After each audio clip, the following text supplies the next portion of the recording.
Reaksyon ni Glyza sa ginawa ng kanyang asawa kay Maris, viral.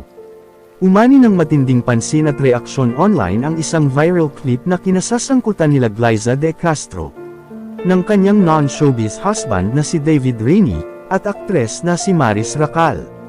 Ang nasabing video ay kuha noong premiere night ng pelikulang Anne Mary noong December 2025. Kung saan makikita silang magkakasamang nasa entablado bilang suporta sa pelikula at sa mga kaibigan nilang kabilang sa cast. Kabilang na ang malapit na kaibigan ni Glyza na si Angelica Panganiban. Sa maikling clip na mabilis kumalat online, napansin ng ilang netizens na tila nakatingin si David kay Maris habang nagsasalita ito sa entablado.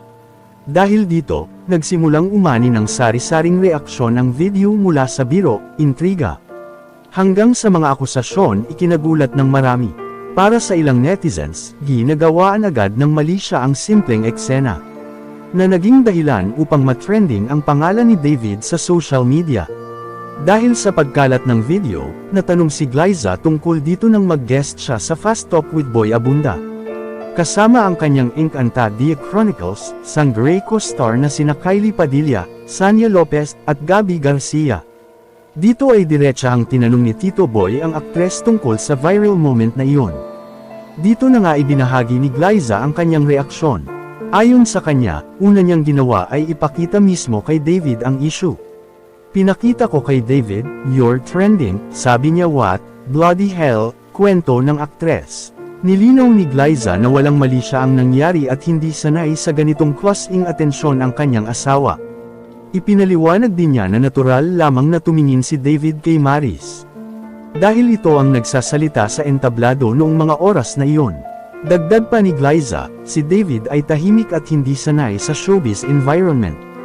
Nasa entablado lamang ito bilang suporta sa kanya at sa pelikula, at wala itong intensyon makisawsaw sa spotlight. Hindi naman siya kinakausap, wala namang nagtatanong sa kanya. Siyempre, kung sino ang nagsasalita, doon ka titingin, paliwanag niya. Gayunpaman, inamin ni Glyza na may ilang netizens na lumampas na sa limitasyon. May mga komento umanong nagsasabing dapat niyang bantayan ang kanyang asawa, at may posibilidad daw itong mag-cheat, mga pahayag na ikinasaman ng loob ng aktres. Umabot pa raw sa puntong naisip niyang sagutin ang mga ito, lalo't Christmas season noon at nababasa rin ng kanyang pamilya ang mga komento. Sa kabila nito, pinili ni Glyza na manahimik.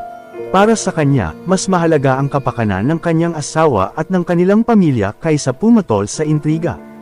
Payo rin umano ng kanyang mga pamangkin na huwag na lang patulan ang issue. Sa huli, nilinaw ni Glyza na walang dapat ikabahala ang publiko. Ang viral na video ay isang simpleng sandali na pinalaki ng social media. Para sa aktres, malinaw ang tiwala at respeto sa pagitan nila ng kanyang asawa. At iyon ang mas mahalaga kaysa sa mga haka-hakang kumakalat online.